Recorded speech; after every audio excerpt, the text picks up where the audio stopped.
Hello everyone, कैसे हैं आप सभी लोग। आज हम आपके लिए लेके आए हैं नीट 2024 केमिस्ट्री एनालिसिस और देखते हैं इस वीडियो के अंदर हम कैसे उन सभी क्वेश्चन को जो इस साल आए हैं उनको प्रॉपरली सॉल्व करते हैं। तो चलिए स्टार्ट करते हैं हमारे फर्स्ट क्वेश्चन के साथ।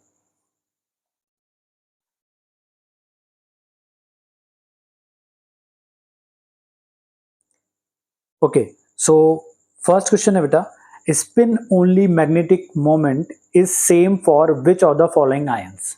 ठीक है, स्पिन ओनली मैग्नेटिक मोमेंट आपको निकालना है। अब स्पिन ओनली मैग्नेटिक मोमेंट जब भी हम निकालने जाते हैं तो सबसे पहले हम पता करते हैं अनपेड इलेक्ट्रॉन का। ठीक है, और इस केस में अगर बात करें हमारे पास जो जो आयंस हैं इस बार, जैसे Ti+3 है, Cr+2 है, Mn+2 है, Fe+2 है, Sc+3 है। तो इनके अंदर अगर हम बात करें तो Ti+3 का जो कॉन्फ़िगरेशन है वो है 3d1। अनपेड इलेक्ट्रॉन यहाँ पे हमारे पास है 1। Mn+2 की बात करें तो इस केस में इसका है हमारे पास 3d5। अनपेड इलेक्ट्रॉन यहाँ पे हो जाते हैं 5। Cr+2 की बात करें तो यहाँ पे होता है बेटा 3d4। अनपेड इलेक्ट्रॉन यहाँ पे निकल के आते हैं 4। Fe+2 की बात करें तो ये होता है बेटा 3d6, जिसके अंदर जो अनपेड इलेक्ट्रॉन है वो आपके आएंगे n=4। और Sc+3 की बात करें तो यहाँ पे हो जाता है 3d0, जिसमें n की वैल्यू निकल के आती है 0। तो ऐसे केस में ये पूछ रहा है कि सेम मैग्नेटिक मोमेंट सेम किसका आएगा। सीधी सी बात है, इसमें जो n का वैल्यू है वो सेम है, उसके लिए मैग्नेटिक मोमेंट जो रहेगा वो क्या रहेगा, सेम रहेगा। तो यहाँ पे हमें दो ऑप्शन ऐसे मिल रहे हैं जहाँ पे n का वैल्यू जो है वो सेम आ रहा है, और यही दो ही ऑप्शन अपने आंसर भी होने वाले हैं। तो आपका ऑप्शन जो है, option number first is your correct answer. Solve करने की इसमें नीड नहीं है, आप n की वैल्यू से डायरेक्ट आंसर कर सकते हैं। चलिए नेक्स्ट क्वेश्चन की बात करते हैं। The most stable carbocation among the following. अब जब भी हम कार्बोकैटायन का पता लगाते हैं तो हमें पता है 3 डिग्री कार्बोकैटायन सबसे ज्यादा स्टेबल है, देन 2 डिग्री, देन 1 डिग्री। और ऐसे केस में स्टेबिलिटी हम और किससे चेक करते हैं, इसके साथ साथ हम चेक करेंगे अल्फा हाइड्रोजन से। तो सबसे पहले हम सभी जितने भी कंपाउंड्स हमको गिवन है उन सभी के अल्फा हाइड्रोजन निकाल के देख लेते हैं। ठीक है, तो अगर बात करें अल्फा हाइड्रोजन फर्स्ट कंपाउंड में, तो ऐसे केस में अपने पास अल्फा हाइड्रोजन जो है वो यहाँ पे है 3,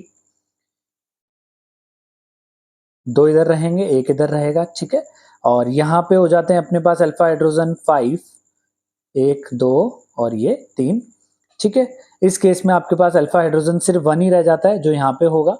ठीक है, और इस केस में आपके पास 2, 2 और ये 3, टोटल अल्फा हाइड्रोजन 7 हो जाते हैं। अल्फा हाइड्रोजन जिसके पास सबसे ज्यादा है उसकी स्टेबिलिटी भी सबसे ज्यादा है कार्बोकैटायन के केस में। तो ऐसे केस में जो आपका आंसर है वो होता है ऑप्शन नंबर 4। ठीक है, बाकी सारे हमने चेक कर लिए हैं। यहाँ पे जो अपना मेन आंसर बना है, क्योंकि अल्फा हाइड्रोजन सबसे ज्यादा किसके पास है, 4th ऑप्शन में है, तो वही सबसे मोस्ट स्टेबल कार्बोकैटायन होगा। ठीक है, चलिए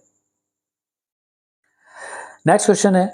the boiling point of hydrides of group 16 elements follows the order of this: H2O, H2T, H2SE, H2S. Okay. On the basis of molecular mass, H2O is accepted to have lower boiling point than the other member of the group, but due to presence of excessive hydrogen bonding in H2O, it has higher boiling point. देखिए molecular mass के basis पे तो जो यहाँ से लेकर यहाँ तक का जो ऑर्डर आपको दिया गया है ये तो सही है, कोई दिक्कत नहीं है। लेकिन H2O में एक एक्स्ट्रा चीज है, जैसे कि H2O की बात करें तो उसके पास हाइड्रोजन बॉन्डिंग है, इस वजह से उसकी बॉइलिंग पॉइंट सबसे ज्यादा हो जाती है इस सीरीज के अंदर। और ये जो आपको ऑर्डर दिया गया है ये आपका एकदम करेक्ट ऑर्डर है। तो स्टेटमेंट जो फर्स्ट है वो तो यहाँ पे सही हो जाता है, और जो स्टेटमेंट 2 है वो इसी के बारे में चीजें कही गई है और वो बिल्कुल राइट है। तो स्टेटमेंट 2 भी यहाँ पे आपका करेक्ट है। ठीक है, तो आपका स्टेटमेंट 1 जो है वो भी करेक्ट है और स्टेटमेंट 2 भी यहाँ पे करेक्ट है। चलिए मैच द फॉलोइंग टाइप ये क्वेश्चन आपको मिलता है। एक कुछ कंपाउंड्स आपको दिए गए हैं और उनकी शेप्स आपको दी गई है यहाँ पे। ठीक है, तो आपको पता लगाना है कि वो कौन सी शेप के हैं। जैसे NH3 की बात की जाए तो NH3 आप सभी को पता होगा, ये NCERT में भी आपको गिवन है, अच्छे से इसको याद करवाया गया है। और यहाँ पे sp3 हाइब्रिडेशन आपको देख को मिलता है। sp3 हाइब्रिडेशन का मतलब है जो शेप है वो आपकी बनेगी टेट्राहेड्रल शेप। ठीक है, तो ऐसे केस में यहाँ पे ठीक है, तो ट्राइगोनल पिरामिडल जो शेप आपको देखने को मिल रही है, ट्राइगोनल पिरामिडल शेप आपकी किसकी रह जाएगी, sp3 की मिल जाएगी। ठीक है, वैसे टेट्राहेड्रल अगर ऑप्शन में होता तो वो हम टेट्राहेड्रल को चूज करते, लेकिन यहाँ पे जो बेस्ट मैच है वो ट्राइगोनल पिरामिडल का ही है NH3 के लिए। ठीक है, sp3 जिसमें आपके पास एक लोन पेयर है। BrF5 इसके अंदर हाइब्रिडाइजेशन जो देखने को मिलता है वो है sp3d2 प्लस, यहाँ पे भी एक लोन पेयर आपको मिलेगा। उसके बाद XeF4 की अगर हम बात करें तो ऐसे केस में सेम आपको sp3d2 साथ में दो लोन पेयर आपको देखने को मिलेंगे बेटा। SF6 की बात करें तो ये है sp3d2, और इसके अकॉर्डिंग अगर हम जाएं तो A का तो फर्स्ट हो चुका है, और ऐसे केस में जो आपका आंसर है वो एक ही बन रहा है, दैट इज A का फर्स्ट, B का आपका हो चुका है फोर्थ स्क्वायर पिरामिडल, C का जो है वो हो गया है आपका स्क्वायर प्लेनर, और D3 जो है, D का जो हो चुका है वो 3 हो चुका है, दैट इज ऑक्टाहेड्रल sp3d2। कोई भी लोन पेयर नहीं है तो वो ऑक्टाहेड्रल शेप ही आपका बनेगा। ठीक है, 6 के हिसाब से 6 उसके अंदर फ्लोरीन लगे हुए हैं, तो आपका ऑप्शन नंबर फर्स्ट यहाँ पे करेक्ट आंसर है सभी के अंदर। क्लियर, हाइब्रिडाइजेशन से इस पर्टिकुलर क्वेश्चन का आप आंसर इजीली दे सकते हो। नेक्स्ट क्वेश्चन है आपके पास highest number of helium atom. बहुत बेसिक सा क्वेश्चन है, एनसीईआरटी के जो क्वेश्चंस हैं, एक्सरसाइज के क्वेश्चंस, वहां से ये क्वेश्चन लिया गया है और वहीं के कंसेप्ट पे ये क्वेश्चन पूरा बेस्ड है। ठीक है, 4 मोल ऑफ He की बात करें, 4 मोल ऑफ हीलियम की बात करें तो ऐसे केस में 1 मोल के लिए अपने कितने हैं, Na है, 4 मोल के लिए कितना हो जाएगा, 4Na हो जाएगा। तो फर्स्ट का तो हमने कैलकुलेट करके निकाल लिया है। सेकंड की बात करें 4U ऑफ हीलियम में, 4U ऑफ हीलियम में कितने नंबर ऑफ एटम आएंगे, 1 ही आएंगे, उसका मास भी 4 ही होता है, तो उसका कितना निकलेगा, 1 ही निकलने वाला है। 4 ग्राम की हम बात करें तो 4 ग्राम के लिए हमारे पास कितना आएगा बेटा, Na आएगा। ठीक है, 1 मोल के लिए Na होता है तो 4 मोल के लिए 4U के लिए आपका यहाँ पे निकल के आया 1, 4 ग्राम के लिए कितना निकल के आएगा, Na निकल के आएगा। ठीक है, और लास्ट जो है आपके पास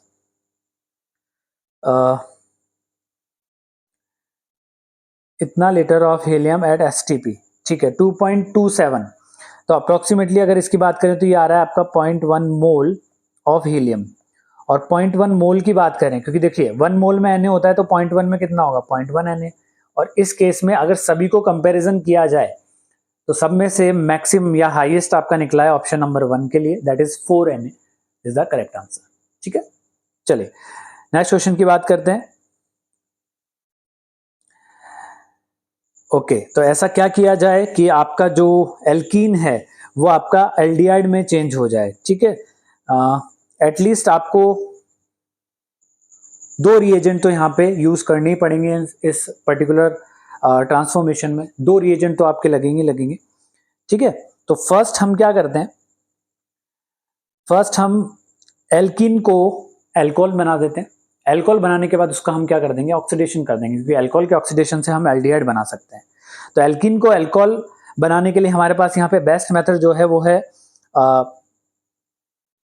BH3 और H2O2, ये वाले जो रिएजेंट आपको दे रखे हैं ऑप्शन नंबर 2 में, है ना, हाइड्रोबोरेशन ऑक्सीडेशन वाले। ठीक है, कौन से हैं ये, हाइड्रोबोरेशन ऑक्सीडेशन वाले। इसके बाद आपका यहाँ पे क्या मिलेगा, एल्कोहल मिलेगा बेटा, है ना, यहाँ पे हम बना लेते हैं।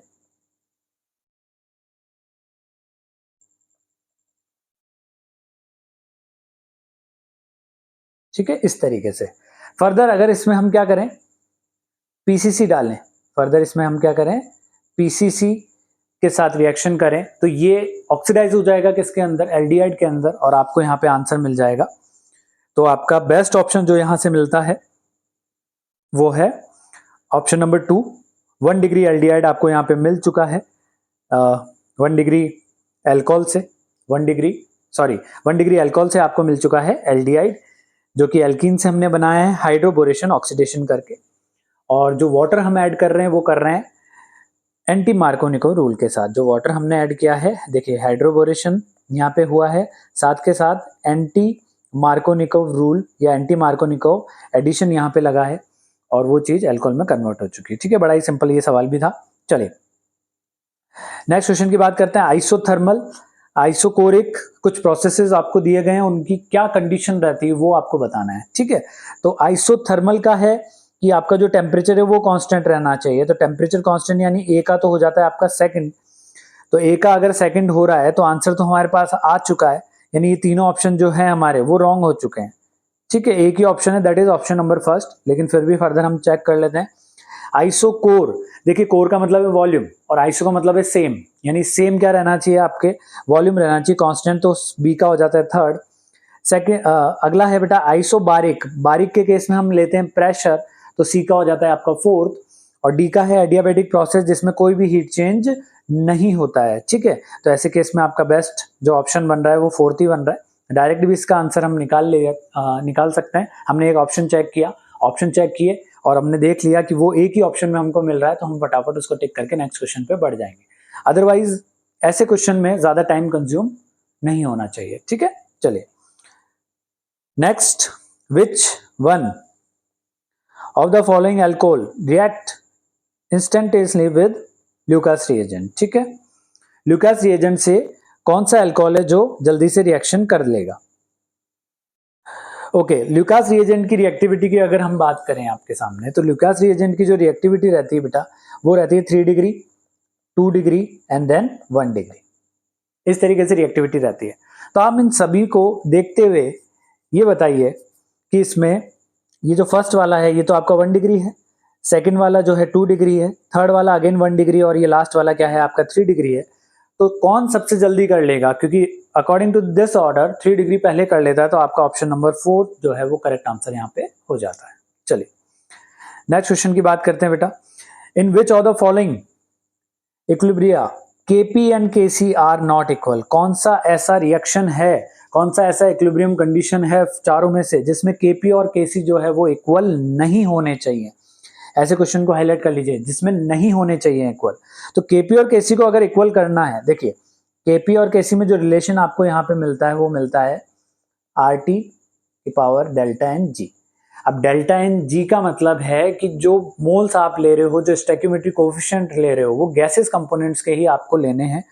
ठीक है, तो ऐसे केस में ये अगर जीरो आ जाए, डेल्टा एन जी आपका क्या आ जाए, जीरो आ जाए, तो केपी केसी क्या हो जाएंगे, बराबर हो जाएंगे। डेल्टा एन जी यहाँ पे जीरो हो जाएगा, ये क्वांटिटी जो है आपकी 1 हो जाएगी और केपी केसी एक दूसरे के इक्वल आ जाएंगे। क्लियर? लेकिन अगर वो जीरो नहीं आया तो केपी केसी बराबर नहीं होने वाला, तो वही आपको इक्वेशन ढूंढनी है जिसमें डेल्टा एन जी की वैल्यू जीरो नहीं आनी चाहिए। तो फर्स्ट इक्वेशन को अगर चेक किया जाए, तो फर्स्ट इक्वेशन के केस में अपने पास सारे गैसेस कंपोनेंट है, ये 2 - 1 यहाँ पे आ रहा है आपके पास 1 डेल्टा एन जी का वैल्यू, तो ये 1 आ रहा है, तो आंसर तो यही है, कंफर्म है। लेकिन बाद में और भी ऑप्शन हम चेक कर लेते हैं। देखिए 2 - 2, तो यहाँ पे आ रहा है 0, इधर गैसेस कंपोनेंट हमारे पास, ठीक है, इधर भी 2 - 2 हो रहा है और ये भी 0 है बेटा, और इधर भी 2 - 2 आ रहा है, तो ये भी हो गया 0। यानी तीनों जो हैं सेकंड, थर्ड और फोर्थ ऑप्शन है, इसमें हमारे पास जो डेल्टा एन जी है उसकी वैल्यू 0 है, केपी केसी उनके लिए बराबर होंगे। बस एकमात्र ऐसा ऑप्शन है फर्स्ट ऑप्शन जिसमें डेल्टा एन जी की वैल्यू 1 आ रही है और केपी और केसी इस केस में इक्वल नहीं होने वाले हैं, तो करेक्ट ऑप्शन हो गया फर्स्ट। चलिए नेक्स्ट क्वेश्चन की बात करते हैं। कुछ क्वांटम नंबर्स आपको दे रखे हैं और वो क्वांटम नंबर्स हमें क्या इंफॉर्मेशन प्रोवाइड करवाते हैं ये हमको बताना है। ठीक है, तो एमएल जो है आपका, एमएस जो है, एल जो है, एन जो है, वो हमारे लिए कौन कौन सी इंफॉर्मेशन देंगे यहाँ पे हमें ये बतानी है। अगर बात करें सबसे पहले एमएल की, तो एमएल जो है आपको ओरिएंटेशन के बारे में बताता है कि ऑर्बिटल का ओरिएंटेशन क्या है। तो फर्स्ट का तो थर्ड होना चाहिए और जो ए है उसका थर्ड होगा, तो फोर्थ ऑप्शन और फर्स्ट ऑप्शन आपके जो हो गए यहाँ पे गलत हो गए। तो ऑप्शन एलिमिनेशन से क्वेश्चन को थोड़ा स्पीड अप किया जा सकता है। एमएस की बात करें तो एमएस जो है आपका स्पिन है, स्पिन है, तो orientation off spin off electron है एमएस, यानी जो बी है उसका फोर्थ होना चाहिए। तो अभी तक हमारे पास 2 ऑप्शन बने हुए हैं। अगला है बेटा एल जो है आपका शेप ऑफ ऑर्बिटल बताता है, तो शेप ऑफ ऑर्बिटल अगर वो बताएगा तो सी का हो जाएगा फर्स्ट और आपका ऑप्शन जो करेक्ट आएगा वो हो जाएगा ऑप्शन नंबर 2। और लास्ट जो है आपका एन, वो आपको बताता है बेटा साइज ऑफ ऑर्बिटल के बारे में। ठीक है, ये अच्छे से आप एनसीईआरटी के थ्रू पढ़ सकते हैं और इस तरीके से बेसिक क्वेश्चन इस साल जो आए हैं उनको आप इजीली सॉल्व कर सकते हैं। ठीक है, ऑप्शन 2 इज करेक्ट आंसर। चलिए नेक्स्ट क्वेश्चन की बात करते हैं। ये भी स्टेटमेंट टाइप क्वेश्चन है। स्टेटमेंट 1 जो है वो कहता है aniline does not undergo Friedel Crafts alkylation. ये भी सब हमको पता है कि एनिलीन जो है फ्रीडलक्राफ्ट एल्काइलेशन नहीं देता। Aniline can not be prepared through Gabriel synthesis. जो एनिलीन है वो गैब्रियल सिंथेसिस से भी प्रिपेयर नहीं होता है। ठीक है, तो यहाँ पे जो आपका आंसर है वो ये है कि दोनों स्टेटमेंट आपके करेक्ट हैं। एक बार चेक कर लेते हैं, एनिलीन जो है वो फ्रेडल-क्राफ्ट रिएक्शन क्यों नहीं देता है, क्योंकि जब हम एनिलीन की रिएक्शन करवाते हैं, ठीक है, फ्रेडल-क्राफ्ट के केस में हमारे पास जो रिएजेंट आता है दैट इज AlCl3, वो रिएजेंट डायरेक्टली रिएक्शन कर लेता है और एक कॉम्प्लेक्स बना देता है लुईस एसिड AlCl3 के साथ, कुछ इस तरीके का AlCl3। ठीक है, यहाँ पे आ गया पॉजिटिव और ये आ गया आपका नेगेटिव। इस तरीके का कुछ कॉम्प्लेक्स आपको मिल जाता है। अगर स्टेटमेंट 2 की बात करें तो स्टेटमेंट 2 के केस में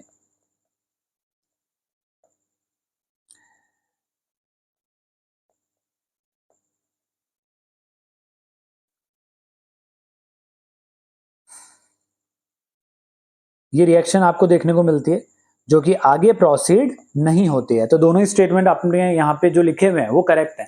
तो स्टेटमेंट फर्स्ट भी आपका करेक्ट है, स्टेटमेंट सेकंड भी आपका करेक्ट है। तो ये ऑप्शन में से आप चूज करके आंसर कर सकते हैं। चलिए नेक्स्ट क्वेश्चन की बात करते हैं। Intramolecular hydrogen bonding is present in. Intramolecular hydrogen bonding किस में प्रेजेंट होती है? सबसे पहले ये पता होना चाहिए कि इंट्रामोलिकुलर हाइड्रोजन बॉन्डिंग क्या है।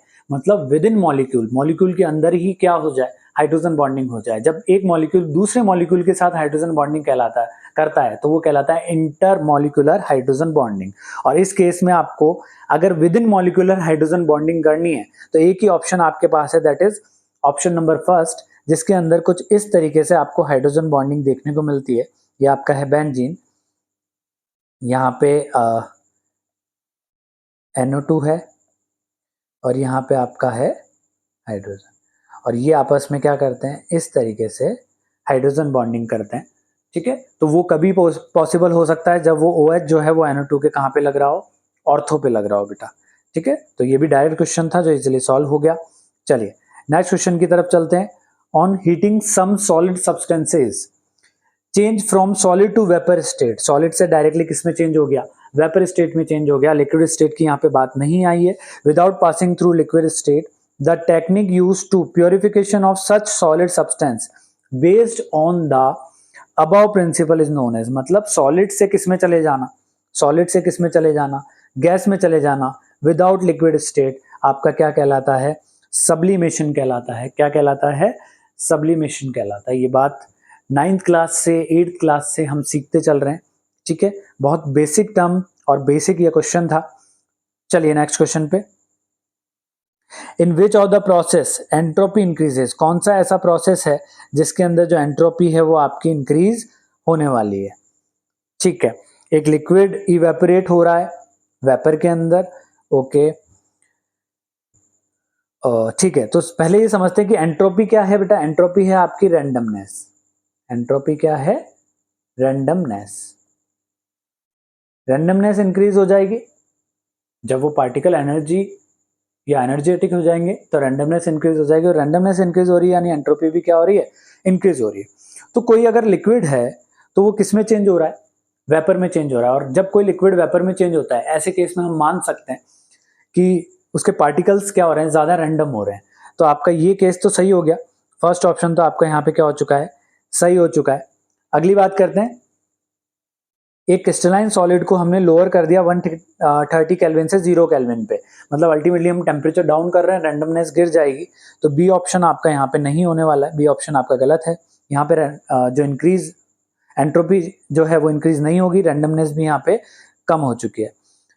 अगला ऑप्शन है आपके पास NaHCO3 Na2CO3।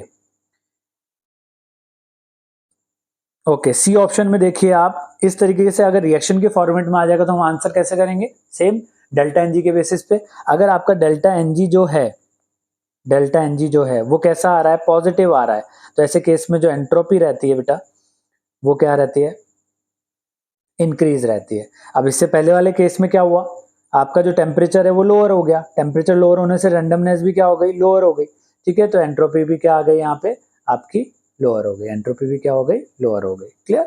चलिए, तो NaHCO3 और इस केस की अगर बात की जाए तो गैसेस कंपोनेंट हमको सिर्फ लेने हैं।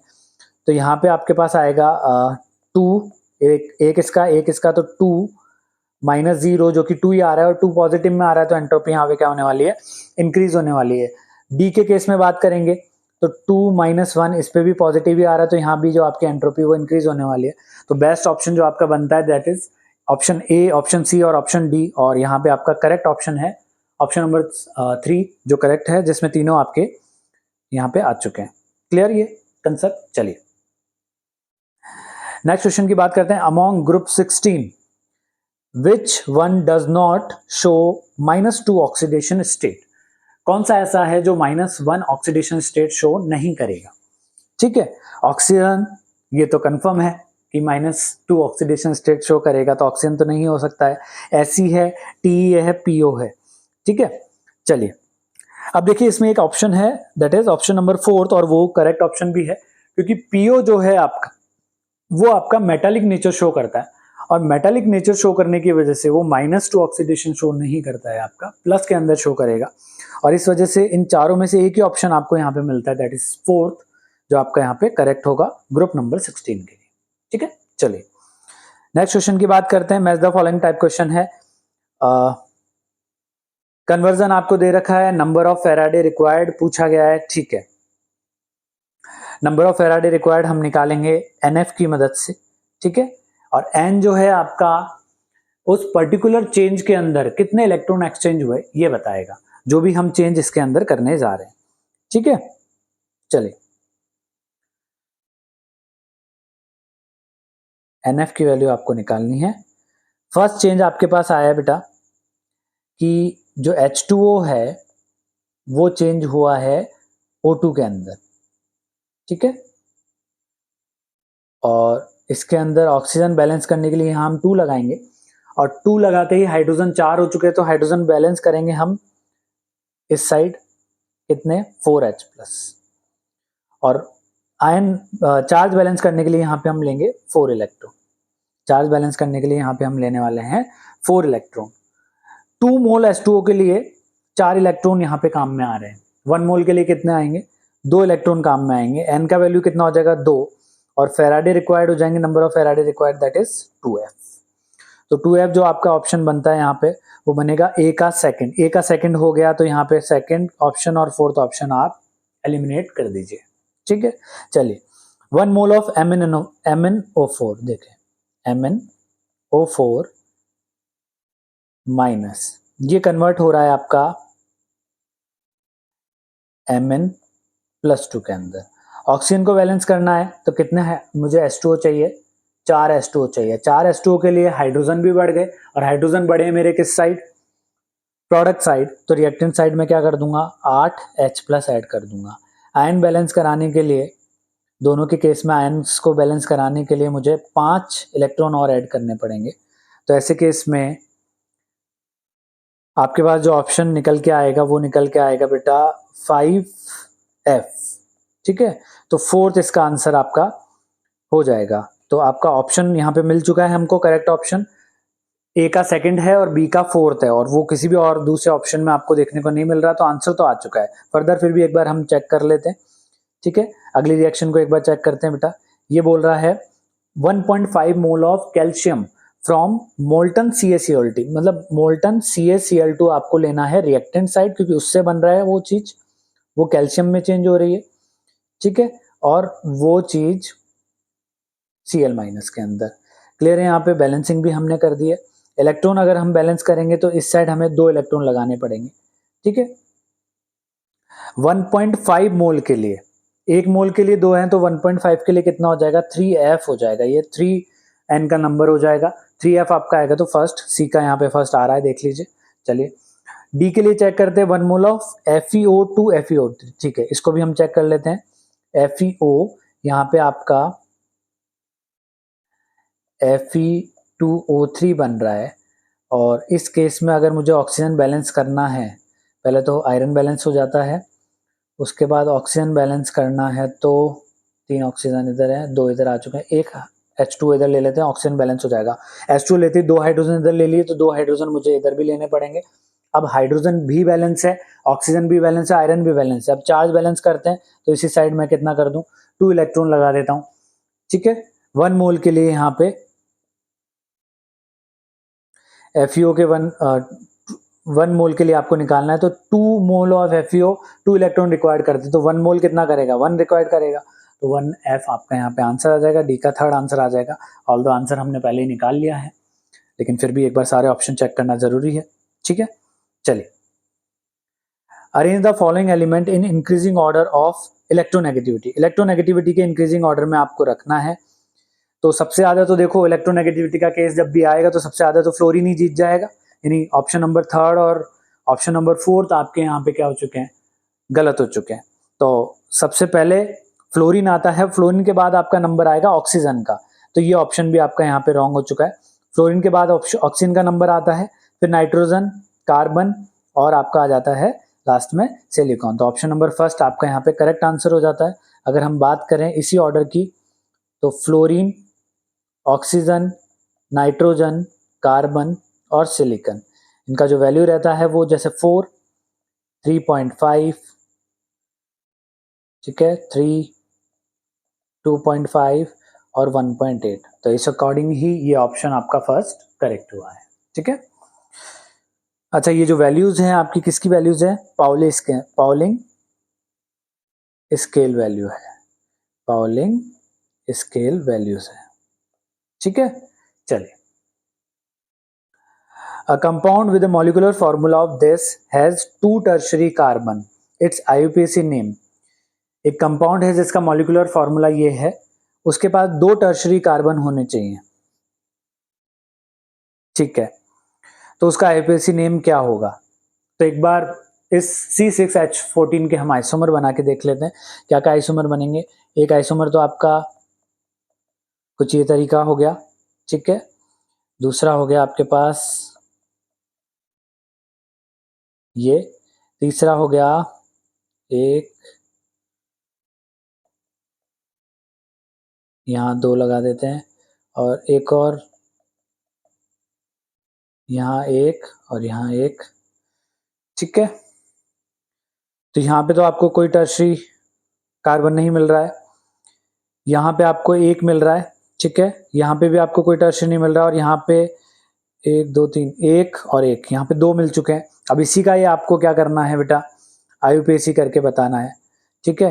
तो इस IUPAC के अकॉर्डिंग आपका जो ऑप्शन नंबर 3, क्योंकि देखिए 1 2 3 और 4, तो 2 और 3 पे आपका मिथाइल लगा हुआ है, डाई मिथाइल, ये क्या है 1 2 3 4 से ब्यूटेन है। तो ऑप्शन नंबर 3 यहाँ पे क्या हो चुका है, करेक्ट आंसर हो चुका है। ठीक है, बड़ा ही आसान सवाल था ये भी। चलिए नेक्स्ट, फेलिंग सॉल्यूशन ए। फेलिंग सॉल्यूशन ए जो है वो क्या होता है, फेलिंग सॉल्यूशन ए जो है आपका एक्वस कॉपर सल्फेट होता है, एल्कलाइन नहीं होता है, एक्वस कॉपर सल्फेट होता है। तो फर्स्ट ऑप्शन आपका सही है। देखिए इस क्वेश्चन को एक बार और अच्छे से समझते हैं। फेलिंग रिएजेंट्स की बात की जाए तो उसमें 2 तरीके के सॉल्यूशन होते हैं, एक होता है आपके पास फेलिंग ए और एक होता है आपके पास फेलिंग बी। फेलिंग ए की बात की जाए तो इसमें आता है एक्वस, ध्यान से देखिएगा, एक्वस सॉल्यूशन ऑफ CuSO4। और अगर फेलिंग बी की बात की जाए तो ये आता है बेटा आपका एल्केलाइन सोडियम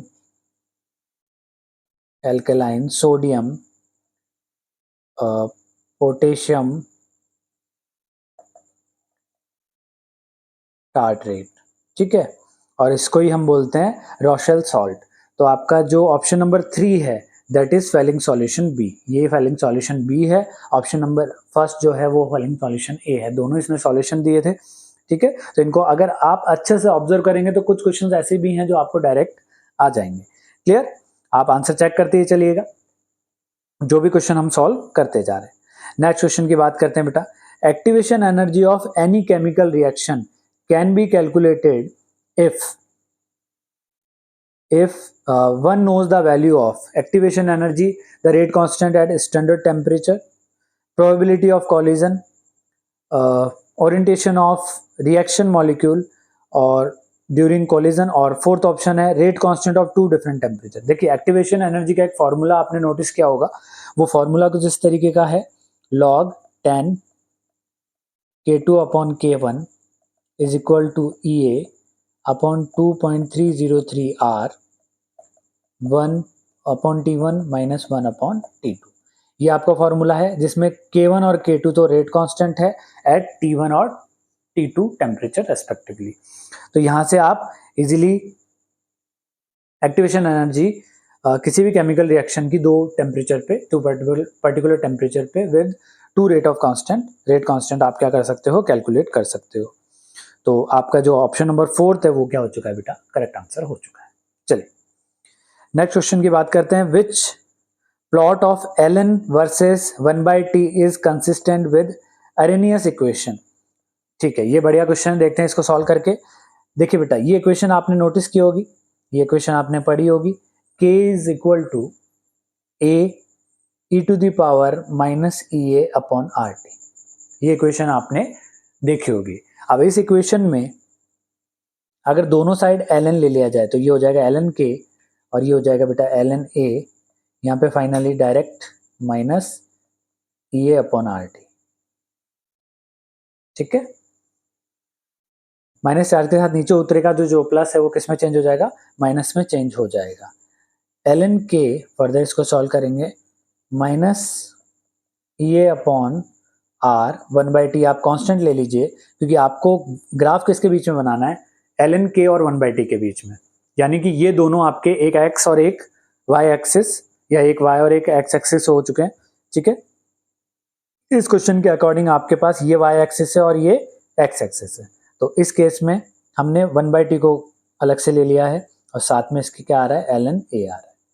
क्लियर, जिसमें आपका ये इक्वेशन जो आपको गिवन है, यहाँ पे जो ये रिलेशन निकला है बेटा, ये इक्वेशन कुछ y equal to mx plus c के फॉर्म में आपके पास आ चुकी है।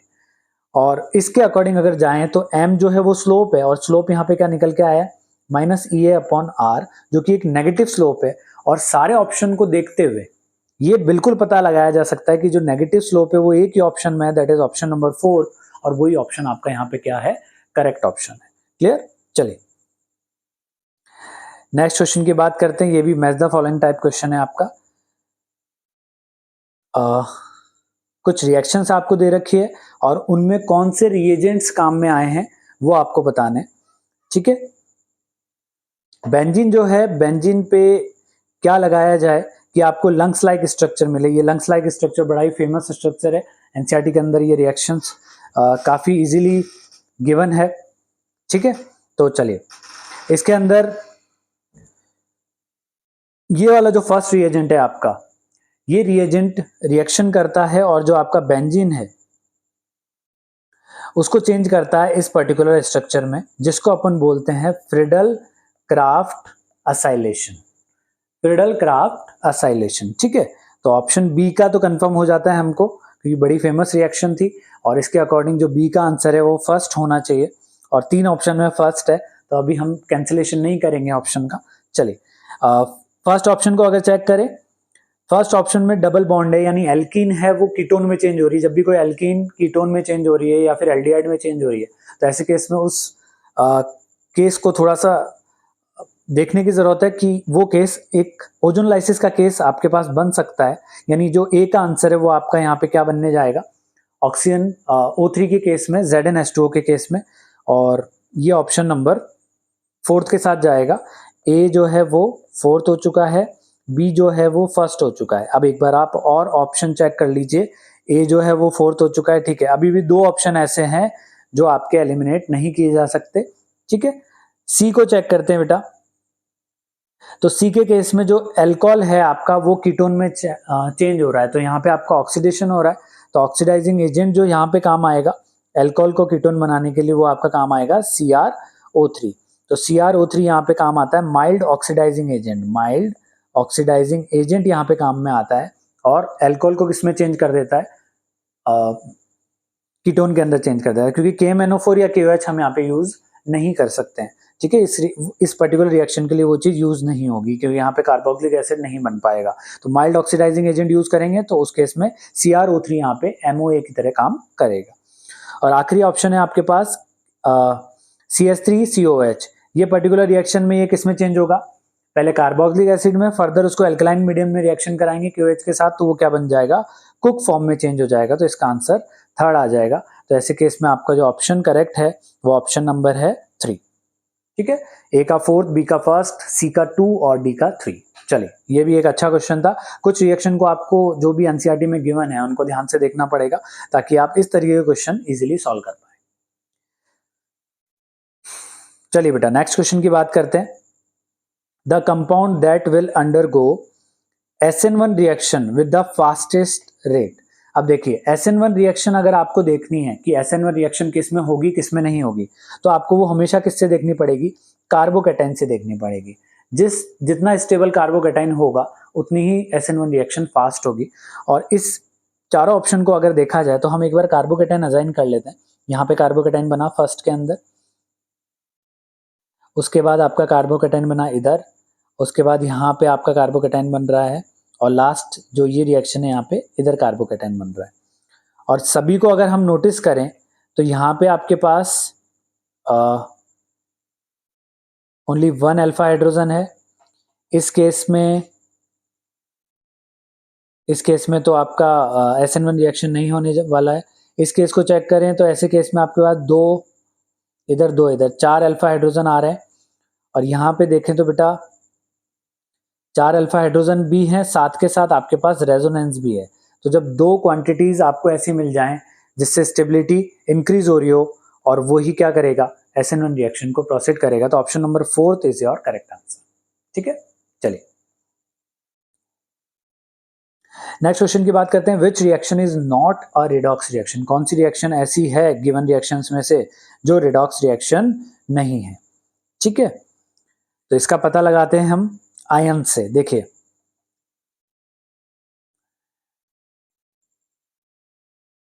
फोर्थ ऑप्शन को आप यहां नोटिस कीजिए।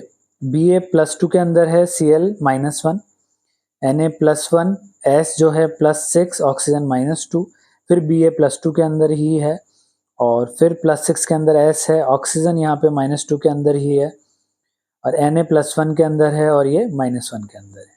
ठीक है, कोई भी आयंस का ऑक्सीडेशन स्टेट यहाँ पे चेंज नहीं हो रहा है। और जब कोई भी आयंस का किसी रिएक्शन में ऑक्सीडेशन स्टेट चेंज नहीं हो रहा है, यहाँ पे वो रिएक्शन रिडॉक्स रिएक्शन नहीं होने वाली होगी। तो ऐसे केस में नॉट ए रिडॉक्स रिएक्शन आपका है ऑप्शन नंबर 4। ठीक है, चलिए तो आगे बढ़ते हैं नेक्स्ट क्वेश्चन की तरफ। स्टेटमेंट टाइप क्वेश्चन है। Boiling point of 3 isomeric pentane. Isomeric pentane का जो बॉइलिंग पॉइंट है वो कुछ इस तरीके से है, एन पेंटेन, आइसोपेंटेन और नियोपेंटेन।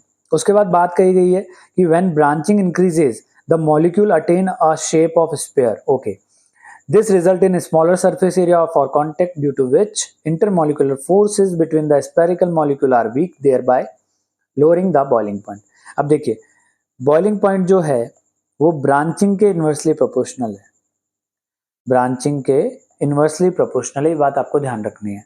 ठीक है, और डायरेक्टली प्रोपोर्शनल है सरफेस एरिया के। तो according to that concept first option जो है आपका वो तो करेक्ट हो जाता है, क्योंकि एन पेंटेन का यहाँ पे सरफेस एरिया तीनों के केस में सबसे ज्यादा है। ठीक है, ब्रांचिंग भी उस केस में नहीं है, तो ये ऑप्शन तो करेक्ट हो जाता है। और इसके लिए जो रीजन दिया गया है, यानी स्टेटमेंट 2 में जो बातें कही गई है वो भी करेक्ट है। यानी ऑप्शन नंबर फर्स्ट तो आपका करेक्ट है ही, साथ साथ ऑप्शन नंबर सेकंड भी करेक्ट है। तो ऑप्शन नंबर फर्स्ट और सेकंड दोनों यहाँ पे आपके करेक्ट ऑप्शन हो जाता है। नेक्स्ट क्वेश्चन सेम उसी टाइप का है। Both CONS3(6+3) and COF6(-3) complexes are octahedral but differ in their magnetic behavior। दोनों कॉम्प्लेक्सेज ही आपके ऑक्टाहेड्रल हैं, जो दिखने में लग भी रहे हैं हमें। ठीक है, लेकिन उनका जो मैग्नेटिक बिहेवियर है वो क्या है? डिफरेंट है। तो चलिए इसको चेक करते हैं। सबसे पहले हम बात करेंगे CONS3(6+3) के बारे में, है ना। और दूसरी तरफ हम बात करेंगे COF6(-3) के बारे में। यहाँ पे आपके पास CO+3 आ रहा है। ठीक है, न्यूट्रल लिगेंड है, तो जो एंटिटी पे चार्ज होगा वो डायरेक्ट किसको मिल जाएगा? CMA को मिल जाएगा, सेंट्रल मेटल एटम को मिल जाएगा। ठीक है, और यहाँ पे जो आपका ऑक्सीडेशन स्टेट आएगा वो आएगा 3D6। यहाँ पे जो लिगेंड है वो SFL है, स्ट्रॉन्ग फील्ड लिगेंड है, तो पेयरिंग होने वाली है। क्लियर है? तो इलेक्ट्रॉन भर के हम देख लेते हैं 1 2 3 4 5 और 6। क्योंकि वो स्ट्रॉन्ग फील्ड लिगेंड है तो यहाँ पे क्या हो जाएगी? पेयरिंग हो जाएगी और कुछ इस तरीके से आपको इलेक्ट्रॉन्स देखने को फर्दर मिलेंगे जो कि पेयर्ड हो चुके हैं। यहाँ पे हाइब्रिडाइजेशन जो आपका आएगा, क्योंकि ये 2 d ऑर्बिटल खाली हैं, D2sp3 आएगा, ठीक है। कोई अनपेयर्ड इलेक्ट्रॉन नहीं है तो डायमैग्नेटिक नेचर हो गया है, ठीक है। मैग्नेटिक मोमेंट यहाँ पे 0 हो चुका है। और अगर हम बात करें इसकी तो x -6 is equal to -3, x का जो ऑक्सीडेशन स्टेट है वो +3 आ चुका है, यानी कि यहाँ पे भी कोबाल्ट +3 स्टेट में है, तो ये भी 3d6 हो चुका है। लेकिन जो लिगेंड है वो वीक फील्ड लिगेंड है, पेयरिंग आपकी नहीं होने वाली है। तो पेयरिंग अगर नहीं होगी तो इस केस में कुछ इस तरीके से इलेक्ट्रॉन जो है वो भरे जाएंगे। यहाँ पे अनपेयर्ड इलेक्ट्रॉन है, पैरामैग्नेटिक इसका नेचर हो चुका है, ठीक है। यहाँ पे हाइब्रिडाइजेशन sp3d2 आ जाएगा और मैग्नेटिक मूवमेंट 4 अनपेयर्ड इलेक्ट्रॉन के हिसाब से √n+2 के हिसाब से 4√16 हो जाए, √24 हो जाएगा, जिसका वैल्यू आपके पास अप्रोक्सीमेटली आता है 4.9 pm, ठीक है। तो बिल्कुल सही बात है कि मैग्नेटिक बिहेवियर दोनों का क्या हो चुका है, डिफर हो चुका है। ऑल्दो दोनों जो हैं शेप के, दोनों ही की जो शेप है, चाहे वो D2sp3 हो या sp3d2 हो, वो दोनों की शेप क्या आ रही है, इक्वल आ रही है, ठीक है। चलिए नेक्स्ट बात करते हैं बेटा, लिस्ट 1 मॉलिक्यूल्स और लिस्ट 2 है हमारे पास number and types of bond, उनके बीच में कौन कौन से आपके पास बॉन्ड मिल जाएंगे। तो बड़ा ही बेसिक सा क्वेश्चन है ये भी। इथेन जो है आपका एक एल्केन है, इथेन के अंदर आपको कोई भी पाई बॉन्ड नहीं देखने को मिलता है। तो इथेन जो आपका एल्केन है इसके अंदर आपको सिग्मा बॉन्ड ही देखने को मिलेंगे, पाई बॉन्ड आपको देखने को नहीं मिलेगा। तो ऑप्शन नंबर 3 जो है यहाँ पे चला जाएगा इथेन के साथ। फर्स्ट का 3 होने वाला है, यानी 2 ऑप्शन आपके एलिमिनेट हो जाते हैं, ठीक है। इथीन के लिए चेक करते हैं। इथीन के लिए आपके पास इथीन है, एल्कीन है, तो एल्कीन के लिए आपके पास सिग्मा बॉन्ड होगा और एक पाई बॉन्ड होगा, ठीक है। तो फोर्थ ऑप्शन यहाँ पे आ जाता है। चलिए अगला चेक करते हैं, कार्बन मॉलिक्यूल। कार्बन मॉलिक्यूल है बेटा C2 मॉलिक्यूल, है ना। कार्बन मॉलिक्यूल इस तरीके से C2 मॉलिक्यूल है ना। और C2 मॉलिक्यूल में आपको 2 पाई बॉन्ड्स यहाँ पे देखने को मिलते हैं, ठीक है। 2 पाई बॉन्ड्स यहाँ पे देखने को मिलेंगे MOT के अकॉर्डिंग, एज पर MOT, ठीक है। तो ये हो जाएगा सेकंड और आपका आंसर यहाँ पे अब आ चुका है। Option number 3 is your correct option, ठीक है। इथाइन के केस में आपके पास 2 पाई बॉन्ड रहते हैं और एक सिग्मा बॉन्ड रहता है, तो वो इथाइन हो जाता है। ये बात आप डायरेक्टली भी क्वेश्चन कर सकते थे। कार्बन मॉलिक्यूल के बारे में अगर नॉलेज यहाँ पे नहीं भी होता तब भी ये क्वेश्चन आपका इजीली सॉल्व हो जाता, क्योंकि डी का वैल्यू 1 वहां आप फिर भी निकाल लेते, डी का जो ऑप्शन था वो 1 आप पहले ही निकाल लेते और ऑप्शन नंबर 3 यहाँ पे करेक्ट हो जाता बेटा, ठीक है। चलिए नेक्स्ट क्वेश्चन की बात करते हैं। The Henry loss constant KH value of 3 gases ABC in the following, ठीक है। 145, 2 × 10⁻⁻5 और 35 किलो बार क्लियर रेस्पेक्टिवली, ठीक है। ABC की 3 वैल्यू दे दी है। Solubility of these gases in water. अब देखिए बेटा, सॉल्युबिलिटी जो होती है वो इनवर्सली प्रोपोर्शनल होती है KH की, ये बात आपको पता होनी चाहिए, याद होनी चाहिए। अगर ये बात आपको याद है तो आपको KH का वैल्यू दिया गया है, आप KH का वैल्यू और सॉल्युबिलिटी के बीच में रिलेशन निकालिए। जितना ज्यादा KH का वैल्यू, सॉल्युबिलिटी उतनी ही कम, यानी A की सॉल्युबिलिटी सबसे कम आएगी। और इन चारों ऑप्शन में से A की सॉल्युबिलिटी सबसे कम किसमें है, ऑप्शन नंबर सेकंड के अंदर है, ठीक है। उसके बाद हम और फर्दर हम चेक करेंगे तो C की हो जाएगी और देन सबसे ज्यादा जो है वो किसकी आ जाएगी यहाँ पे, B की, ठीक है, क्योंकि उसका KH का वैल्यू सबसे कम है तीनों ही वैल्यूज के अंदर।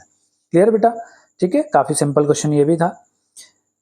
The energy of an electron in ground state n = 1, ground state आपको कंसिडर करनी है। n = 1 जो है हीलियम आयन के लिए that is -x joule. Then that of an electron in n = 2 state for B+3 ion that in joule. Okay, helium के लिए आपको -x जूल यहाँ पे एनर्जी दे रखी है, ठीक है, ग्राउंड स्टेट के अंदर। Then n is equal to 2 state के लिए आपको B+3 के लिए वो चीजें पूछी गई है। अच्छा, एनर्जी का जो रिलेशन होता है वो होता है बेटा Z² / n², ये आपको पता होगा। ठीक है, अब x के टर्म में ही आंसर देना है तो हमको पुरानी जो वैल्यू है उसके रिलेशन में ही आंसर निकालना पड़ेगा।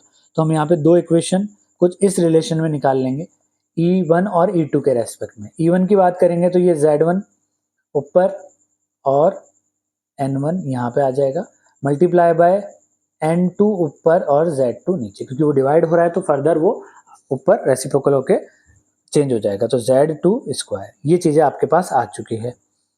N1 की जो यहाँ पे आपको वैल्यू गिवन है वो 1 है, N2 की वैल्यू जो आपको गिवन है वो 2 है।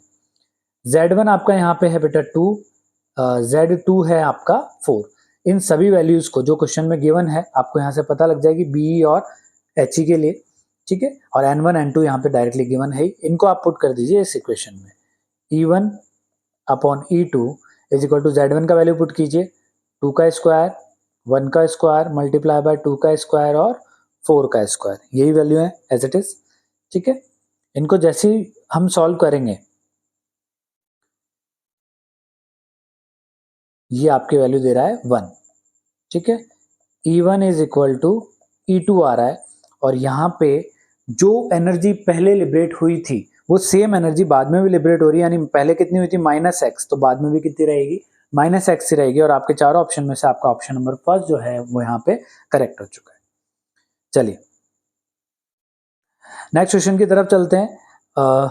The E0 value of Mn+3 Mn+2 couple is more positive than that of Cr+3 and Cr+2, और ये ठीक है, ये क्वेश्चन भी आपका एनसीईआरटी के कंसेप्ट पे है, बिल्कुल फोकस्ड। देखेंगे इस क्वेश्चन को, जब बात करेंगे Mn+3 और Mn+2 की, इसका जो E0 है वो होता है बेटा आपका पॉजिटिव, क्योंकि Mn की अगर बात की जाए तो Mn का ऑक्सीडेशन स्टेट है, सॉरी इलेक्ट्रॉनिक कॉन्फ़िगरेशन है 3d5 4s2, और उसी केस में अगर मैं बात करूं Mn+2 के केस में तो ये होता है 3d5, और Mn+3 के केस में होता है 3d4।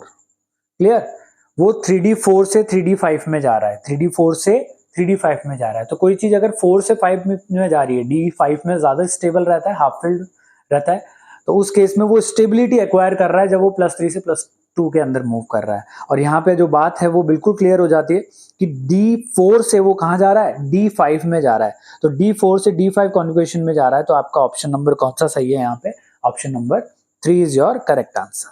ठीक है, चलिए नेक्स्ट क्वेश्चन की तरफ चलते हैं। The reagent with glucose the reagent with which glucose does not react to give corresponding test product are, कौन से ऐसे reagent है जिनके साथ does not, ये ध्यान रखिएगा, does not react to give corresponding test, कौन से टेस्ट नहीं देता है, मतलब ग्लूकोज कौन से टेस्ट देता है, कौन से टेस्ट नहीं देता है। चलिए तो ग्लूकोज के लिए चीजें चेक कर लेते हैं। आपके पास कुछ 5 टेस्ट हैं, उनके बारे में हम बात करते हैं इस क्वेश्चन के लिए। तो यहाँ पे हम लिख देते हैं बेटा ग्लूकोज फर्स्ट है हमारे पास टॉलरेंस रिएजेंट, यहाँ पे सिल्वर मिरर आपको मिल जाता है, तो ये टेस्ट तो हो गया कंफर्म। ठीक है, ये तो ऑप्शन आपका कंफर्म हो गया। कौन सा नहीं देता है, अच्छा आपको बताना कौन सा नहीं देता है ना, ये ध्यान रखना है ना।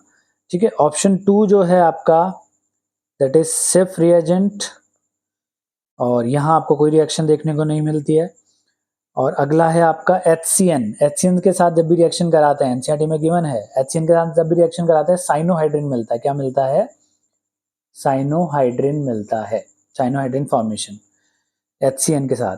NH2OH ये भी गिवन है, NH2OH के साथ रिएक्शन होती है तो ऑक्सिम फॉर्मेशन होता है। क्या होता है बेटा, ऑक्सिम फॉर्मेशन। और लास्ट है आपके पास NaHSO3, इसके बाद भी आपको कोई रिएक्शन नहीं मिलती। आपको आंसर करना है डज नॉट रिएक्ट वाला। तो इसमें आपका एक तो SR है दैट इज B, और एक है आपका NaHSO3। B और E नहीं होंगे, और B और E आपके ऑप्शन नंबर 3 में है, जो कि आपका करेक्ट आंसर है। ठीक है, चलिए नेक्स्ट क्वेश्चन। ओके, कुछ कॉम्प्लेक्स दे रखे हैं, उनका आइसोमेरिज्म आपको बताना है, डायरेक्ट क्वेश्चन है, ये भी हो जाएगा, बड़ा ही सिंपल सवाल है। NH3NO2, देखिए NO2 जो है वो आपका लिंकेज है, क्योंकि वो ONO के फॉर्म में भी आपका कनेक्ट हो सकता है, ठीक है, ONO के फॉर्म में भी वो जुड़ सकती है, तो ये लिंकेज आइसोमेरिज्म हो गया, यानी A का जो है वो तो फर्स्ट हो जाता है, ठीक है। और B का जो आपका यहाँ पे ऑप्शन है दैट इज CrNH3SO4, ठीक है, तो ये आपका हो गया बेटा आयोनाइजेशन, तो ये इसका हो जाएगा थर्ड, क्योंकि आयन यहाँ पे चेंज हो सकते हैं, SO4 बाहर जा सकता है, Br अंदर आ सकता है। इसके केस में आगे बात करते हैं, C के लिए NH3 जो है, ओके, इस केस में आपका NH3 इस वाले Cr की तरफ जा सकता है, और Cn जो है वो CO के पास आ सकता है, तो इस तरीके के आइसोमेरिज्म को अपन बोलते हैं कोऑर्डिनेशन। तो आपका C का जो हो गया वो हो गया फोर्थ आंसर, और D का है अब एक तो एक ही बचा है, तो आप डायरेक्ट आंसर कर सकते हो, तो वो है आपका फर्स्ट, है ना। और इस केस में क्या होता है, वाटर जो है मॉलिक्यूल वो बाहर भी शिफ्ट हो सकता है, ठीक है, और वो बाहर डॉट करके शिफ्ट हो सकता है, तो ऐसे केस में वो क्या कहलाता है, सॉल्वेट आइसोमेरिज्म आपका कहलाता है। तो डी का हो जाएगा ऑप्शन नंबर फर्स्ट, ये मैच द फॉलोइंग पूरा बन चुका है। चलिए नेक्स्ट क्वेश्चन की तरफ बात करते हैं।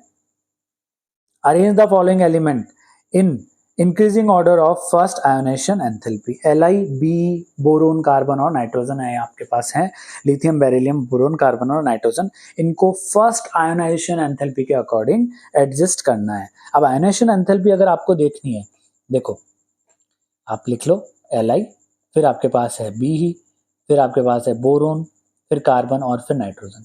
अगर इलेक्ट्रॉनिक कॉन्फ़िगरेशन की बात की जाए तो 2p2 2p3, इसका हो जाता है बेटा 2s2 2p2, इसका हो जाएगा 2s2 2p1, B का आपका आ जाता है 2s2 और इसका आ जाएगा 2s1। अब स्टेबल को पकड़ो, यानी कि स्टेबल आपके पास कौन सा आ गया, एक तो n आ गया, हाफ फिल्ड p ऑर्बिटल है, तो वो स्टेबल आपका हो जाएगा, यानी n तो सबसे ज्यादा रहेगा, 4 तो आपका ऑप्शन हो गया यहाँ पे रॉन्ग। उसके बाद नंबर है आपका P1 P2 है, P2 जो है उसका आयोनाइजेशन ज्यादा रहेगा, क्योंकि वो 2s2p2p2 के अंदर है, और ऐसे केस में n के बाद नंबर आएगा कार्बन का। और उसके बाद जो स्टेबिलिटी है वो यहां से नोटिस कीजिएगा कि एक है P1, एक है 2s1 और एक है 2s2, तो सबसे ज्यादा जो स्टेबल है तीनों ही केस में वो B हो जाएगा, तो B इसमें सबसे आगे आ जाएगा बेटा, ठीक है। और फिर हो जाएगा आपका बोरोन, और फिर हो जाएगा लिथियम। तो आपका ऑप्शन नंबर यहाँ पे क्या है, सेकंड आंसर है। आयनेशन एनर्जी जो इंक्रीज होगी, generally left to right increase होती है, हम मानते हैं ये बात, और यहाँ पे हमने ये भी देख लिया है कि पर्टिकुलर इलेक्ट्रॉनिक कॉन्फ़िगरेशन के हिसाब से कि जो स्टेबल इलेक्ट्रॉनिक कॉन्फ़िगरेशन होगा वो ज़्यादा स्टेबल, ज़्यादा आयनेशन एनर्जी की वैल्यू आपको देगा। तो इंक्रीजिंग ऑर्डर के हिसाब से नाइट्रोजन जीतेगा, देन कार्बन, और फिर बेरिलियम का नंबर आएगा, क्योंकि बेरिलियम फुली फिल्ड है, तो ज़्यादा एनर्जी इसको लगेगी आयन बनने में, ठीक है। चलिए नेक्स्ट क्वेश्चन की तरफ चलते हैं। 1 gram of sodium hydroxide was treated with 25 ml of 0.75 molar HCl. The mass of sodium hydroxide left unreacted. Okay, unreacted आपको निकालना है मोल कंसेप्ट से, ये बढ़िया ही क्वेश्चन है लिमिटिंग रिएजेंट का, ठीक है। चलिए इस क्वेश्चन में हम सॉल्व करते हैं इसको अच्छे से। रिएक्शन है हमारे पास NaOH के साथ HCl ने रिएक्शन किया, और ये बना NaCl प्लस H2, ठीक है। इस रिएक्शन में 1 ग्राम आपको गिवन है, और 1 ग्राम NaOH, ठीक है। HCl आपको है 0.75 मोलर 25 ml, क्लियर। तो मोल्स निकाल लेते हैं पहले, moles of NaOH given mass upon molecular mass कितना निकल जाएगा, 0.025 मोल निकल जाएगा, ठीक है। उसके बाद मोल्स ऑफ HCl आप निकाल लीजिए, दैट इज ऊपर आपने मोलरिटी और molarity is equal to number of moles upon volume होता है ना, उसकी मदद से आप यहाँ पे निकाल सकते हो। वॉल्यूम है given, multiply by divide by 1000, 0.01875 moles की अगर देखी जाए तो कम मोल किसके हैं, HCl के हैं, और जिसके कम मोल होंगे, ठीक है, यानी कि LR जब हम फाइंड करने निकलेंगे तो NaOH और HCl की अगर बात की जाए तो कम जो वैल्यू निकलेगी वो किसकी निकलेगी, HCl की, और जिसकी कम वैल्यू निकलती है वही आपका क्या होता है, LR होता है। तो इस रिएक्शन में HCl जो है वो LR है, ठीक है, LR विल बी HCl। और अनरिएक्टेड हमको निकालना है NaOH, है ना, सोडियम हाइड्रोक्साइड। तो अनरिएक्टेड सोडियम हाइड्रोक्साइड निकलेगा, टोटल हमारे पास कितना निकल के आया है 0.025, इसमें से आप माइनस कर लीजिए 0.01875, ठीक है। ये अनरिएक्टेड मोल्स आएंगे आपके पास, अभी अमाउंट हम निकालेंगे, इसके बाद कैलकुलेट करेंगे, तो पहले मोल्स निकाल लेते हैं। वो आपके पास आए 0.0625 मोल। अब मास अगर हमें निकालना है तो given mass upon molecular mass होता है ना, मोल्स हमारे पास है, मास हमें निकालना है तो मॉलिक्यूलर मास से मल्टीप्लाई कर देंगे, ठीक है। तो W यहाँ पे आ जाएगा 0.00625 मल्टीप्लाई बाय मॉलिक्यूलर मास, तो इसकी वैल्यू आपके पास आ जाएगी 0.25 ग्राम। आंसर आपको मिलीग्राम में गिवन है, 1000 से मल्टीप्लाई कर दीजिए, that is 250 gram, that is option 2 is your correct answer, ठीक है। चलिए, तो ये क्वेश्चन था लिमिटिंग रिएजेंट से। चलिए नेक्स्ट क्वेश्चन की बात करते हैं बेटा। For the reaction 2A is in equilibrium with B plus C, Kc का वैल्यू आपको गिवन है at a given time, the composition of reaction mixture is this, okay, concentration आपको इतना गिवन है, और then which of the following is correct, कुछ बातें लिखी हुई है, तो आपको बताना है कि क्या होने वाला है। Kc का वैल्यू जब भी गिवन हो, रिएक्शन का डायरेक्शन वो पूछ रहा हो, तो हम ऐसे केस में रिएक्शन क्वेश्चन निकालते हैं, और रिएक्शन क्वेश्चन निकालने के बाद पता कर लेते हैं कि वो डायरेक्शन किस डायरेक्शन में वो रिएक्शन जाएगी, ठीक है। तो ऐसे केस में आपके पास जो रिएक्शन क्वेश्चन का वैल्यू आएगा वो कुछ इस तरीके से, सेम जैसे Kc हम लिखा करते हैं, A का मोल 2 है तो इधर पावर लगा देंगे। अब सभी A के बराबर है बेटा, यहाँ पे आप नोटिस करोगे तो सभी A के बराबर है, तो सभी की जगह क्या पुट कर दो, A पुट कर दो, नीचे भी A है।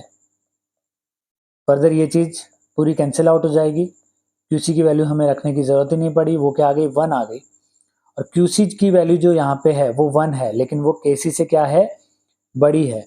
और जब भी ऐसा होता है, जब Qc की वैल्यू किससे बड़ी हो, Kc से बड़ी हो, तो रिएक्शन कैसे जाती है, बैकवर्ड डायरेक्शन में। रिएक्शन कैसे जाती है, बैकवर्ड डायरेक्शन में। तो आपका ऑप्शन नंबर यहाँ पे जो हुआ है, that is option number 3 is your correct answer, reaction has a tendency to go in backward direction.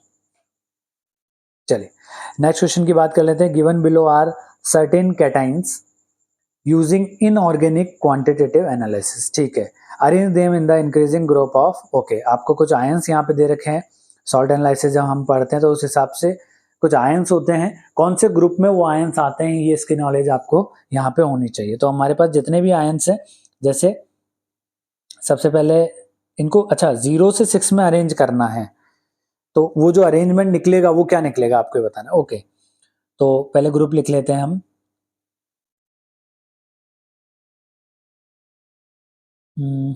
एल्यूमिन, अच्छा Al+3 Cu+3, ठीक है। चलो तो Cu+2 की जैसे बात करें तो ये आपका आता है ग्रुप नंबर 2 के लिए। उसके बाद आपका Al+3 आया 3 के लिए। उसके बाद CO आया बेटा ग्रुप 4 के लिए। Ba चार्जेस भी लगा देते हैं, Ba जो आया वो 5th के लिए आया, और लास्ट आपका जो बचा है दैट इज Mg, ये आपका आता है 6th के लिए। तो ये आपका ऑर्डर होगा, है ना। और इन पे जो नंबर लिखा हुआ है दैट इज बी, तो इसके लिए आप लगा दो B.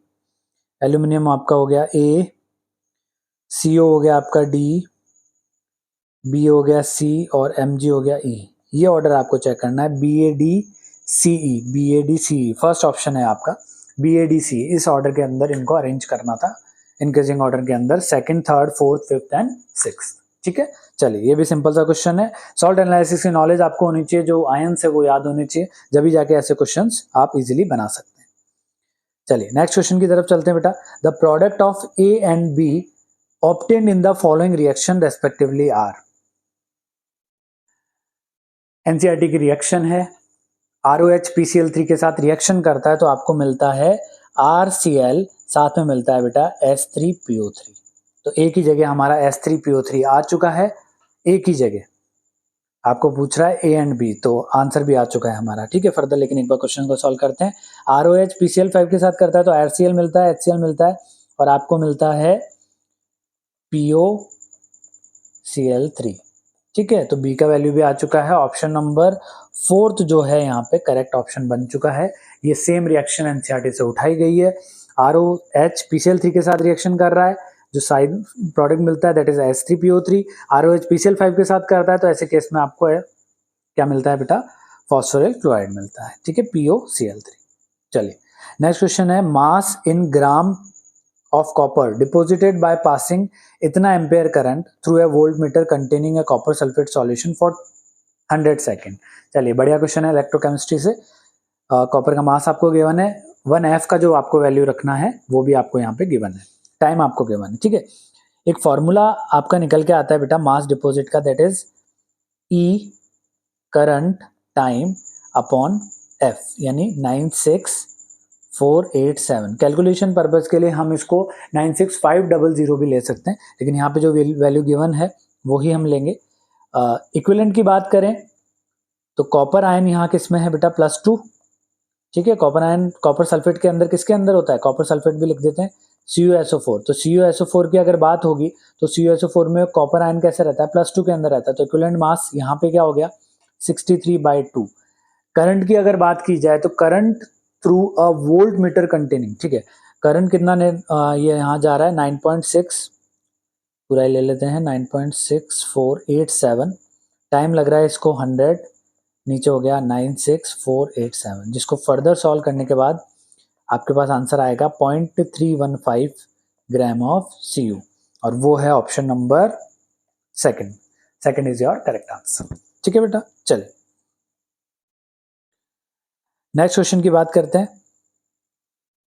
The plot of osmotic pressure pi versus concentration mole पर litre for a solution given है स्ट्रेट लाइन। ठीक है, एक स्ट्रेट लाइन देता है विद अ स्लोप का वैल्यू भी आपको गिवन है 25.73 litre bar. Okay, the temperature at which the osmotic pressure measure is done. वो टेम्परेचर आपको निकालना है, वो टेम्परेचर पता करना है। तो ये भी सिंपल रिलेशन से सॉल्व हो जाएगा। एक रिलेशन आपके पास होता है CRT करके, पाई इक्वल टू CRT, और इस केस में यहाँ पे जो ये वैल्यू है ये बार के अंदर रखनी है, C आपको मोल पर लीटर के अंदर रखना है।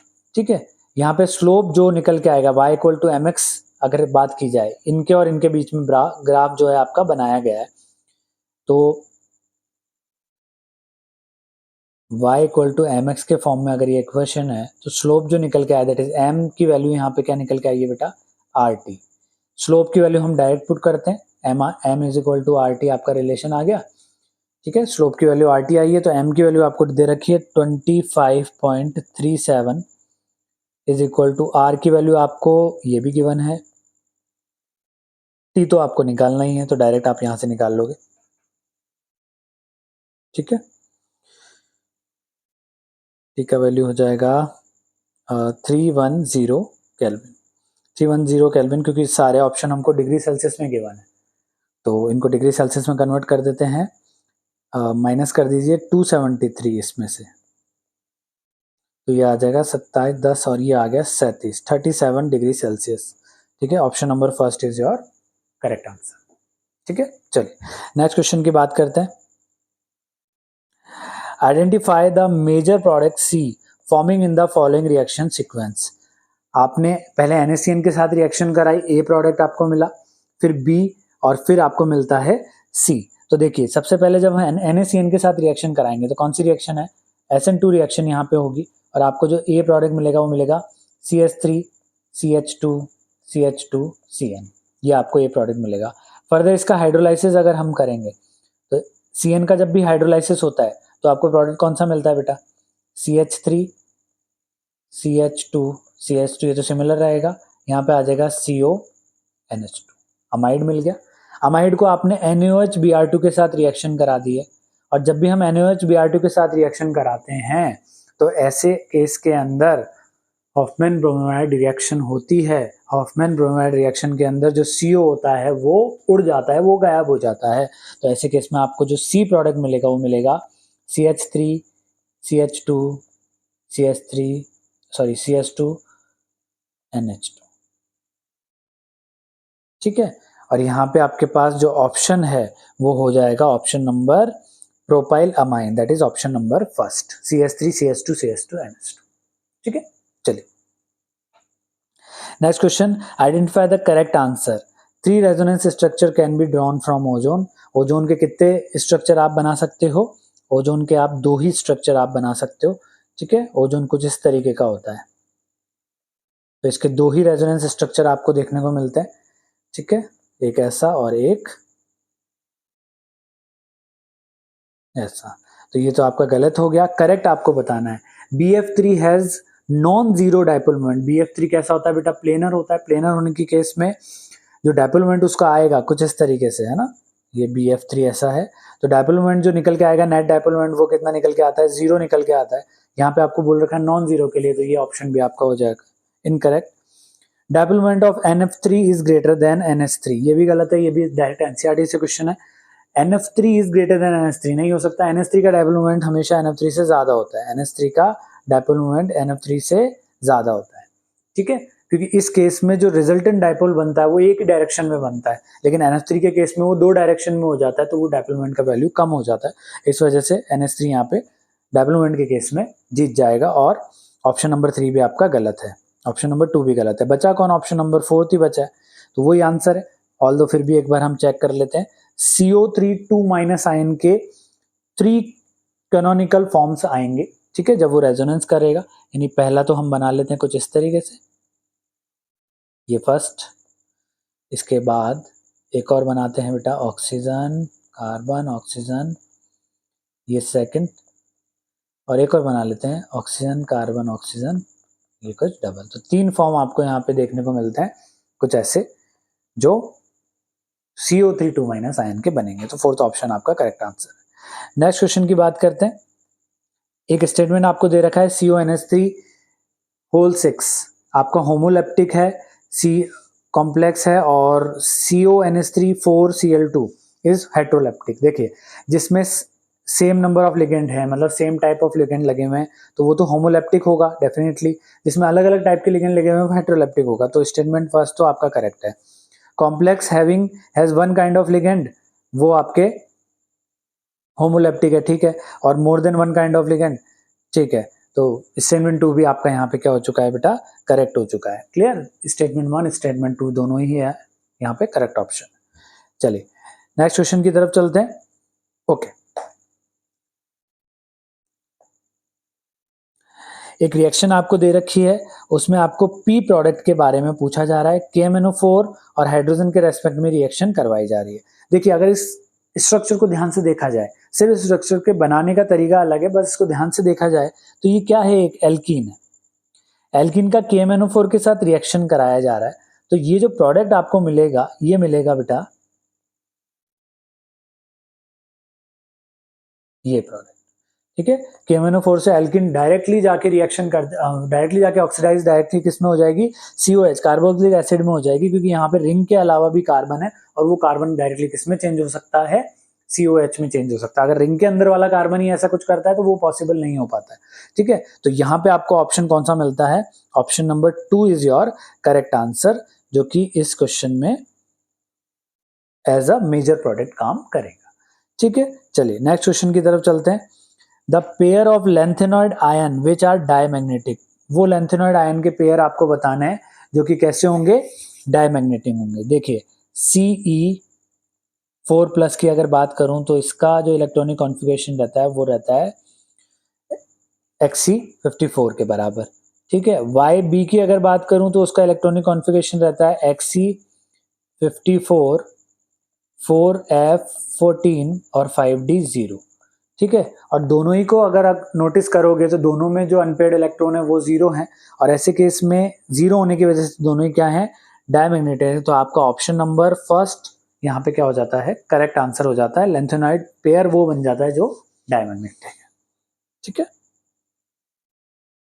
बोथ स्पीसीज के पास यहाँ पे अनपेयर्ड इलेक्ट्रॉन नहीं थे। चलिए next question, consider the following reaction in a sealed vessel at equilibrium with a concentration of, okay, N2 का आपको कंसंट्रेशन दे रखा है, O2 का दे रखा है, NO का दे रखा है। इफ 0.1 मोल पर litre of NO is taken in the close vessel, what will be the degree of dissociation of NO in the equilibrium.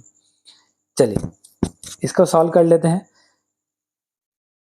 आपके पास रिएक्शन जो है वो है 2NO, जो कि कन्वर्ट हो रहा है बेटा N2 और O2 के अंदर। ठीक है, कंसंट्रेशन आपको सभी की गिवन है। Kc का वैल्यू यहाँ से हम निकाल लेते हैं। अगर कंसंट्रेशन गिवन है तो Kc का वैल्यू तो निकाल के रख लें, 3 मल्टीप्लाई बाय 10⁻³ और एक है आपके पास 4.2 मल्टीप्लाई बाय 10⁻³ ठीक है, क्योंकि यहाँ पे कोफिशिएंट जो है वो 2 है तो स्क्वायर होगा नीचे वाली क्वांटिटी का, 2.8 मल्टीप्लाई बाय 10⁻³ का स्क्वायर। ठीक, फर्दर इसको सॉल्व करेंगे तो ये आएगा 3 मल्टीप्लाई बाय 4.2, 2.8 और मल्टीप्लाई बाय 2.8, यहाँ से ये दोनों खल्लास।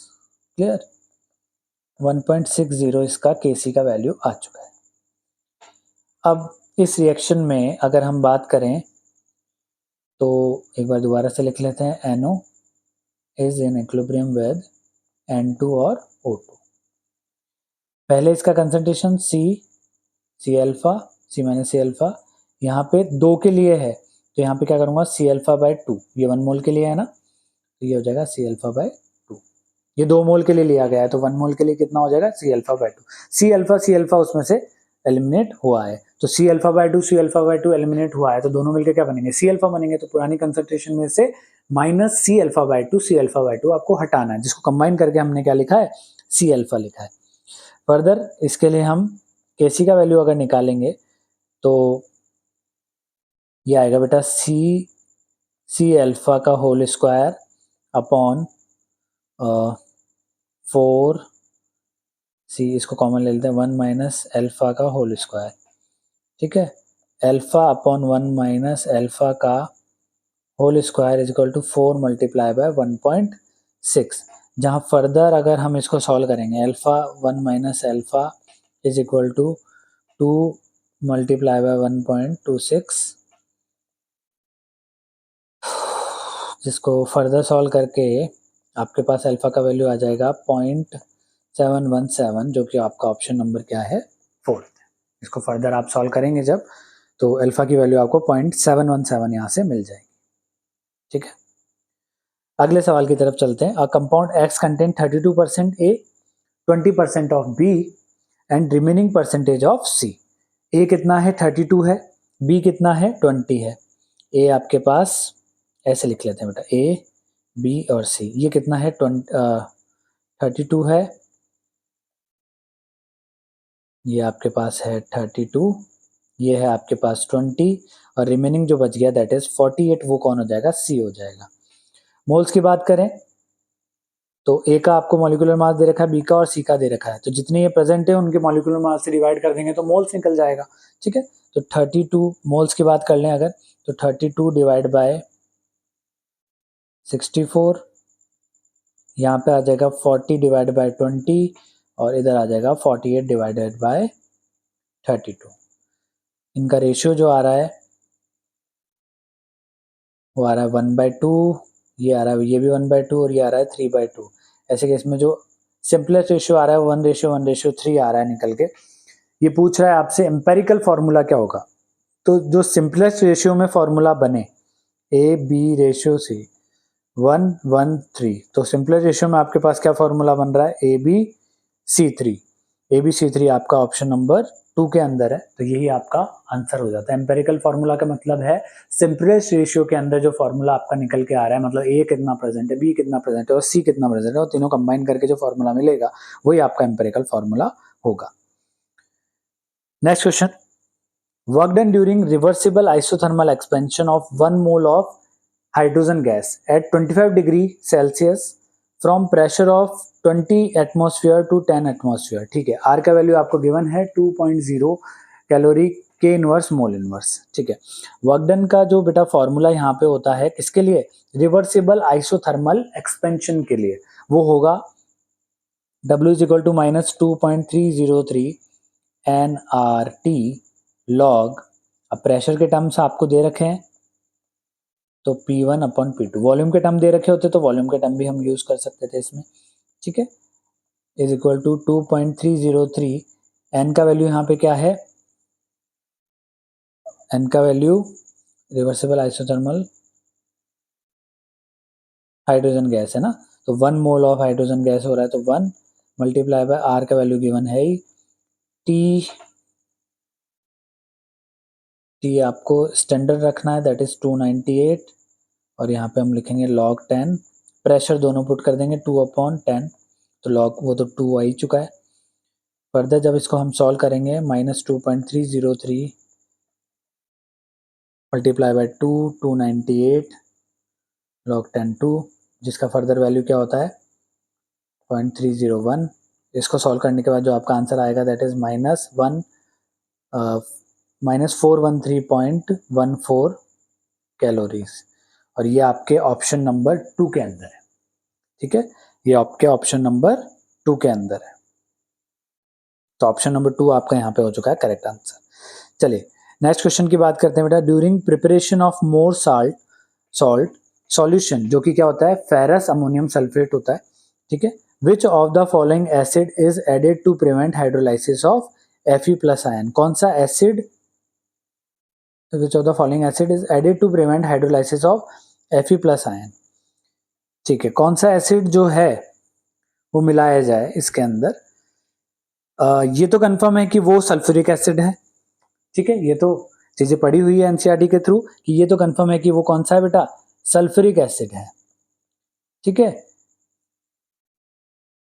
तो Fe+2 आयन का हाइड्रोलाइसिस नहीं हो, यानी Fe+2 आयन किस में चेंज ना हो, Fe+3 के अंदर चेंज ना हो, उसको एक ही चीज बचा सकती है दैट इज H2SO4, और वो भी कैसा होना चाहिए आपका, डाइल्यूट होना चाहिए। कैसा होना चाहिए, डाइल्यूट होना चाहिए।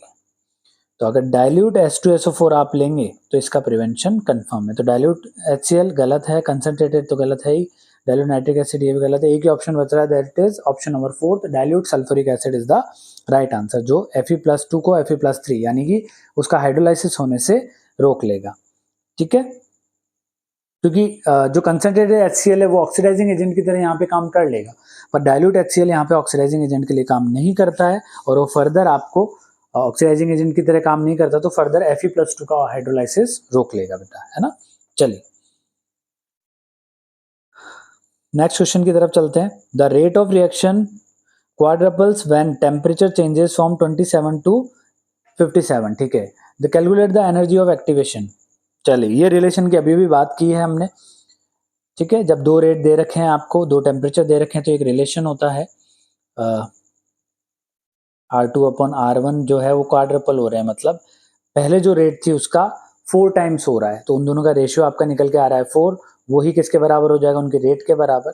तो इस केस में जो रिलेशन आप काम में लेते हैं वो लेते हैं बेटा log 10 K2/K1 is equal to EA/2.303 R 1/T1 - 1/T2। इन सभी चीजों में आपको निकालना है एक्टिवेशन एनर्जी का वैल्यू। क्लियर, आर का वैल्यू आपको गिवन है, log 4 बन रहा है, वो डेफिनेटली आपको पता ही लग रहा है कि यहाँ पे log 4 बन रहा है, log 4 का वैल्यू हम डालेंगे। ठीक है, तो यहां से ये बन गया log 4 EA/2.303 मल्टीप्लाई बाय 8.314, ये 300 केल्विन हो जाएगा, ये हो जाएगा आपका 330 केल्विन, क्योंकि 30 डिग्री ज़्यादा है तो 330 केल्विन हम ले लेंगे। ठीक है, जूल किलो जूल में निकालना है आंसर, तो यहाँ से हम मल्टीप्लाई भी करेंगे किसमें, 1000 में। ठीक है, तो फर्दर जो EA का वैल्यू आपको फाइनल यहाँ से कैलकुलेट करके मिलेगा वो मिल जाएगा बेटा 38.04। किलो जूल के अंदर पर मोल। तो ऐसे केस में 38.04 आपका ऑप्शन नंबर फर्स्ट में है। ऑप्शन नंबर फर्स्ट यहाँ पे आपका आंसर करेक्ट है। ठीक है, चलिए नेक्स्ट क्वेश्चन की तरफ चलते हैं। और यही आपका जो क्वेश्चन है ये आज इस सीरीज का, इस पर्टिकुलर 2024 के पेपर का लास्ट क्वेश्चन है केमिस्ट्री का। ठीक है, जितने भी क्वेश्चन थे 50 क्वेश्चन वो हमने देख लिए हैं। ये लास्ट क्वेश्चन है बेटा। PBr3 रिएक्शन करता है, ए एक मेजर प्रोडक्ट आपका बन रहा है, एल्कोहलिक KOH के साथ आप रिएक्शन करा रहे हैं तो आपका मेजर प्रोडक्ट बी बन रहा है। क्लियर, एल्कोहलिक KOH के साथ आप रिएक्शन करा रहे हैं तो एल्किन बनने के चांसेस आपके पास सबसे ज्यादा रहेंगे। ठीक है, तो देख लेते हैं। PBr3 के साथ जब हम रिएक्शन कराएंगे तो हमारे पास जो प्रोडक्ट आएगा वो कुछ इस तरीके से आएगा। यहाँ पे आपके पास Br है और यहाँ पे ये CH3 है, OH यहाँ रिप्लेस होकर Br में कन्वर्ट होगा। फर्दर जैसे हम उसका एल्कोहलिक KOH के साथ रिएक्शन कराएंगे तो जो सबसे स्टेबल, क्योंकि मेजर प्रोडक्ट ही हमको बताना है, तो जो सबसे स्टेबल ऑक्साइड एल्किन आपको मिलेगा वो मिल जाएगा बेटा CH3 यहाँ पे लगा हुआ था ही, और इधर ही आपका डबल बॉन्ड बनेगा। तो यही सबसे स्टेबल दोनों ही केस में बनेगा। तो A और B आपको दोनों मिल चुके हैं, जो कि ऑप्शन नंबर A में आपको, ऑप्शन नंबर फर्स्ट में आपको मिलते हैं। तो इस क्वेश्चन का आंसर क्या हो चुका है? फर्स्ट हो चुका है। चलिए, तो ये थे बेटा आपके नीट 2024 के क्वेश्चंस जो आज हमने सारे एनालाइज किए हैं, देखा है कि कैसे उन क्वेश्चंस को इजीली सॉल्व किया है। ठीक है, और सारे जो भी इसमें हमने सॉल्यूशन किए आप उनको चेक भी कर लीजिएगा। आपका रिजल्ट भी जल्दी ही आने वाला होगा। होप आप अपने पेपर अच्छा किया हो, अच्छे आपके मार्क्स आए और जल्दी जल्दी आप सेलेक्ट हो जाएं इस एग्जाम में। ठीक है, जल्दी जल्दी से आप डॉक्टर बन जाए। ठीक है, तो मिलते हैं नेक्स्ट वीडियो में नेक्स्ट कंसेप्ट के साथ। जब तक के लिए all the best, stay tuned, thanks for watching.